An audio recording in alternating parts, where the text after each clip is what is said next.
Hello everybody, this is Professor Parish and welcome to English 122. I'm really excited to have you guys this fall in class. English 122 is my favorite subject to teach, so I get really excited about it. Hopefully, as you're watching this video, my dogs are going crazy in the house, so if you hear them barking or acting silly, that's pretty normal. So what these lecture videos are is that each week I'm going to do a video where I basically just talk about what's due for the class, talk about the assignments, anything that's like housekeeping stuff that you should know. So the videos, I'm going to try to not make them too long. I used to have like hour-long lecture videos and the students were like, it's way too long. So these aren't going to be very long. So hopefully maybe between 10 and 15 minutes. But I encourage you, please watch all of the lecture videos each week. There will just be one per week, but that should answer any questions that you have about assignments, about things due. And so what this video is going to do is just basically go through the course for week 1 and explain where the assignments are, how to do them, just basic stuff like that. So I have, for me, teacher mode here, because if I put in student mode, you won't see anything because our class doesn't technically open up until Monday. I usually record lecture videos on Sunday night, the week that the day that the week starts and that the previous week ends. Sometimes I'll record them on Saturday. It just depends on my schedule. But usually you'll be able to watch these videos before the actual week begins for those assignments. So this is our page. It's pretty simple. You can see there are modules for each week, and the modules have our discussion, I have our assignments, as well as a quote-unquote guide. And that guide is going to tell you, the guide is probably the most important part because it's going to tell you what is due for that week. So let's go ahead and we'll look. This is on the home page, but you can also find this under modules, which is over here on your over here on the left. But let's click this module 1 guide. I'm going to pull it up here and see what it looks like. So week 1 is always pretty simple because everybody's just getting used to classes. If this is your first online class, you're getting used to the format of Canvas. Canvas is new. We just started it this summer. I really like it. It's probably a lot better than the last system we had, and I've had several students tell me they liked it a lot better. But this first week is just getting used to class, making sure you get your textbooks, and I'll kind of go over that in a minute. But basically for this week, the only thing that you really need to do is in our textbook, and I'll talk about that in a minute. You have the Art of Short Fiction on page 5 to read that segment, watch this lecture video, which you're doing right now, and then down below you have a discussion forum, and make sure that you have your textbook and you've read the syllabus. So the discussion forum, we'll talk about that here in a second, but that's pretty much the only assignments for the week. So I'm going to go back to modules. And you can see that the only assignment due this week for 20 points is our week 1 discussion forum. So let's click on that. If you go to the discussions page, you'll see this is week 1's discussion forum. How the discussion forums work is that each week you do a post where you answer the questions below. The post itself is worth 10 points. So that's based on grammar and spelling, and if you answer the questions adequately. Now, I don't do word counts on my posts or on my assignments because when I was an English student, I know as a student as you are, anytime somebody gave me a word count, I'd be like, oh, okay, 500 words. I'll write 500 words or 498 or something to get really close. And I don't want you to have to do that. I don't want you to feel like you're boxed into the requirements of a word count. I'm more interested in, did you answer the questions? So your questions may be long. Sometimes people are detailed in their answers, and sometimes people are really concise and specific. So I'm not going to hinder you as a writer what your style is. I just want you to answer the questions, right? So that's what those 10 points are. And then the other 10 points for the discussion forum is, did you answer at least 2 of your peer posts? So you have 2 peer posts. Each post is worth 5 points, and that'll be a total of 20 points. Now, for your peer posts, I don't want you to just be like, great job, Jim. Good work, Nancy. Like that's not really, if we were in a classroom, these discussion forums are to take the place of us being in a classroom discussing. So if we were in the classroom and I was like, and one of you stood up and gave your answers, would you look to your friend and go, great work, Nancy? Would you do that? No, probably not. So what I want you to do in your peer responses is tell your classmates why did you like their answer, or did you disagree with them? I mean, this class is a safe, respectable space. I assume that we're all adults here and that we can all be mature and have respectful answers. Even if you disagree with someone, there's a respectful way to disagree and be kind and considerate. And you can do that, just say, why did you disagree? Or what did you think instead? Or what did you like about their post or agree with? So there's ways that you can respond that isn't just like a one sentence response, right? So for this week, it's just an icebreaker. I want to know what your major is, if you have one. If you don't have a major, you can just say general studies, or I'm just getting my generals done. Why are you taking this 122 class? Most of you will probably say because I have to, but you can also say, why are you taking it online? Things like that. What is your biggest strength as a writer? Yes, you do have a strength. If you've made it past English 121, you are a strong writer and no one can tell you otherwise. So I want to know, what's your biggest strength as a writer? Are you good with brainstorming? Are you good with making introductions and conclusions? Are you good at organization? Are you creative? What makes you strong as a writer? And then what do you hope to improve upon in this class?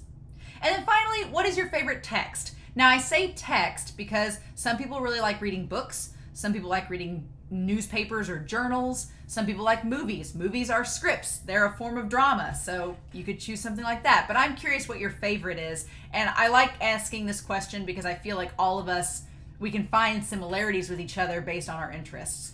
So that's the discussion forum for this week. If you go to discussions, you'll also find the discussions for the entire class.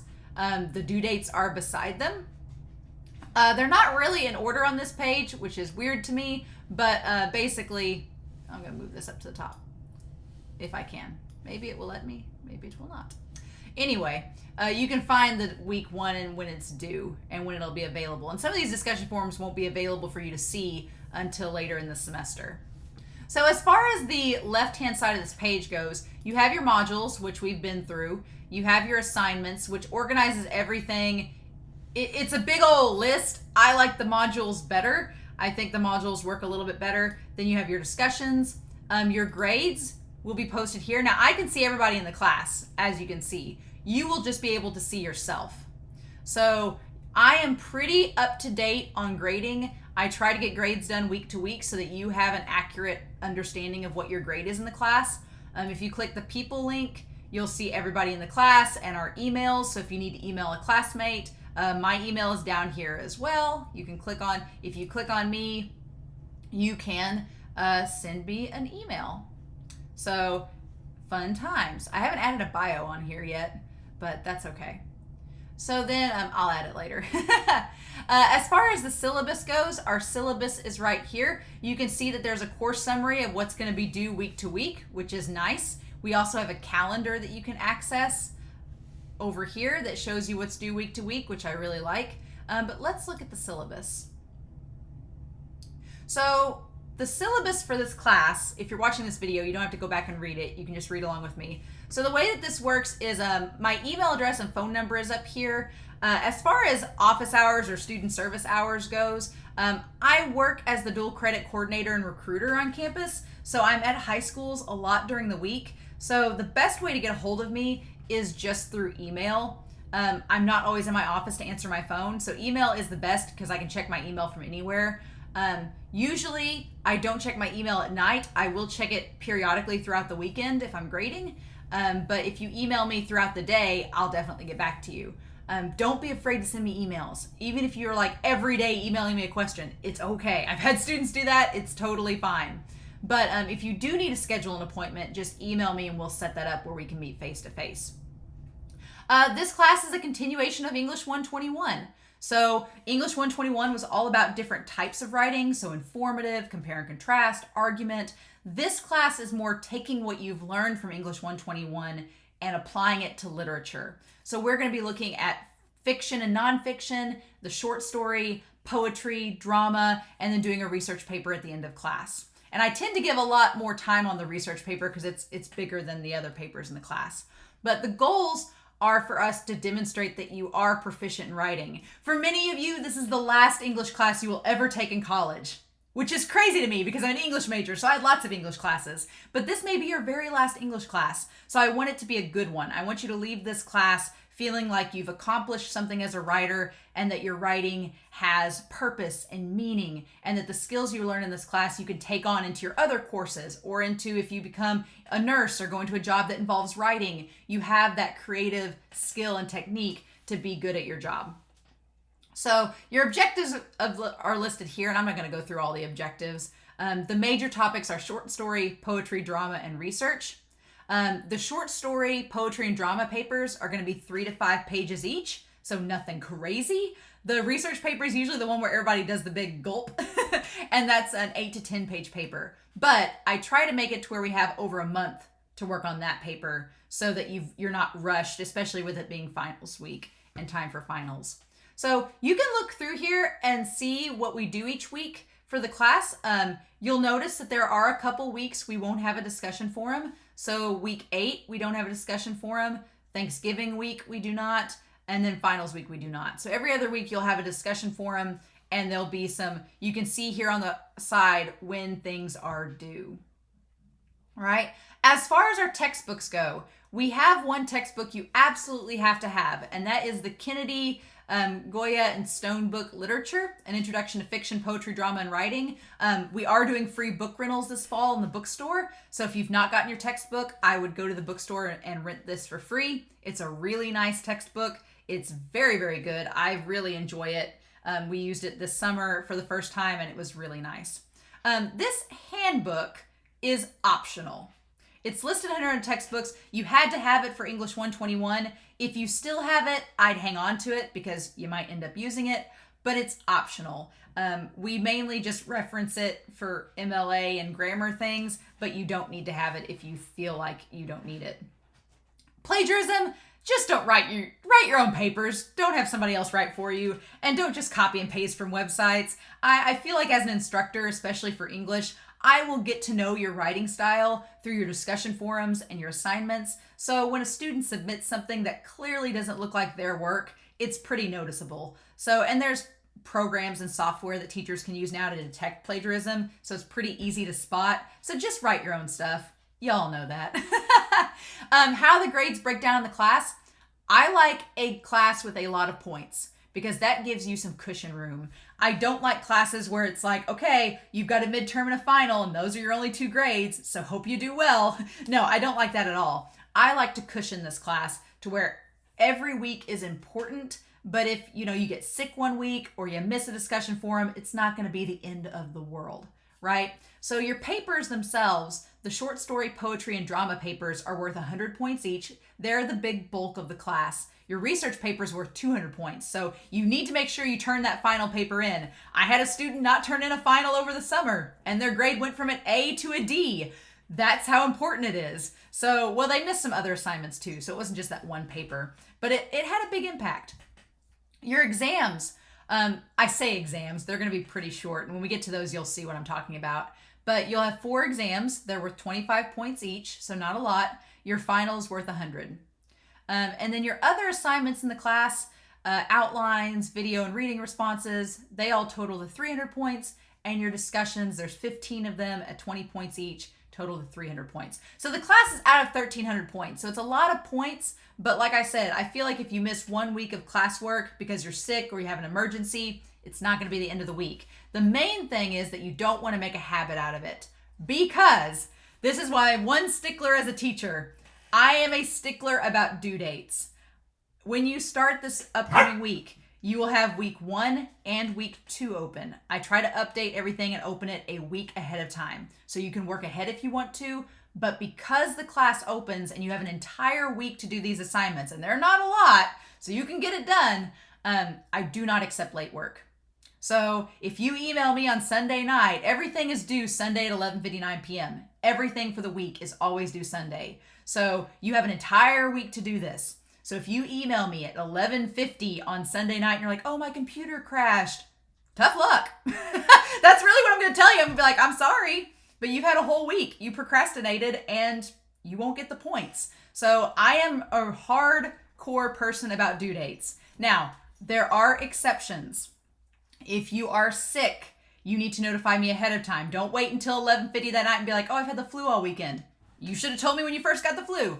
So if you get sent to the hospital at night, that's obviously an emergency. If it's something outside of your control, if have an emergency, if someone's in an accident, if you have a family emergency you need to attend to, I understand. That we will look at on a one-by-one basis, and you can contact me and communicate with me and let me know. But if you were just like, oh, I waited till Sunday night and my computer doesn't work anymore, I'm not going to accept that as an excuse. It says right here in the syllabus, you are responsible for completing work early if you know you'll miss a deadline. You're also responsible for contacting and communicating with your instructors at least 24 hours ahead of time if there's a technical error, meaning you need to notify, meaning don't wait till Sunday to do your work. That's the thesis of this statement. Do not wait until the last minute. Obviously, there are due dates, and if you have to wait till the last minute, it's understandable, but you may need to go to a library, find a hotspot, go to main campus to get stuff done on time. That's just part of the responsibility as a student. I've been there. I've gone on vacation and taken my computer with me and found a gas station in Destin, Florida, and worked on a test in a gas station at a 7-Eleven, with a booth for 2 hours. So I've been there. I've been to Massac during the county fair with my computer, sitting there doing discussion forums while we were showing cows. I get it. But that's my one thing, is that since you have all this time to work on assignments, you need to get them done on time. Otherwise, don't snowball, just move on to the next thing.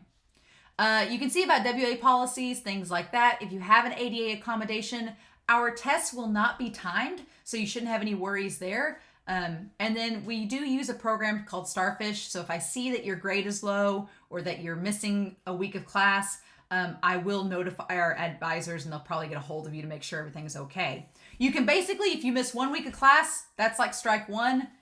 There's no strike three. It's like you miss a week of class, I'm going to say, hey, you need to get stuff done the second week. If you miss 2 weeks of class in a row, I'm going to drop you, because at that point, things are going to start to snowball out of control. And then don't worry about this stuff. This is all my stuff. And if you go down, you can see like our extra supplemental information. But yeah, that is pretty much the class. There's not a lot of reading for this first week. It's pretty straightforward. We do have an online tutoring service if you need help. And then Miss Joanna Lane, she is our English tutor. She's wonderful. She's a former English teacher herself. If you ever want to send her a paper, she's in the Learning Commons. You can find her email online. It's just Joanna, Joanna .lane, Lane, @sic.edu, and she can give you some help. We also have Office 365, which you can download to your computer for free. So if you don't have Microsoft Word, you can download it through this. It's a fun time.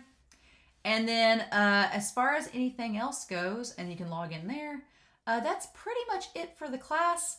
Our quizzes, aka exams, are right here. You can see the due dates on them. Some of them won't be available until certain times, but that's okay. But yeah, I absolutely love this class. If you go to the course instructor page, this page right here, I want to talk about it before we're done. The MLA citation presentation, this is a presentation that I've made that goes over MLA. If you are having any confusion or trouble with citations, you can go to this PowerPoint and scroll through it. I give you examples. I give you some extra resources. It's a pretty long PowerPoint, but it's got basically how to do MLA.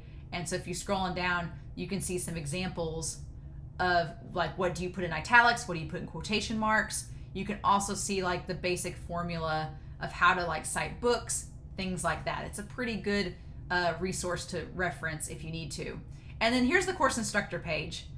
This is my information, and here's what our textbooks look like. So the handbook here is optional, but you do need this literature book. This white literature book, it's hardback. You will need that for the class. All right. So if you have questions, always feel free to email me. There's a little bit about myself there at the bottom that you can read. I'm super excited for this class, you guys. I love teaching 122. I love reading your work. Over the summer, we had a fantastic class. Everybody had an awesome discussion forum each week. It was a lot of fun, and I'm hoping that this fall class that you all are just as good as that section. I think think you will be.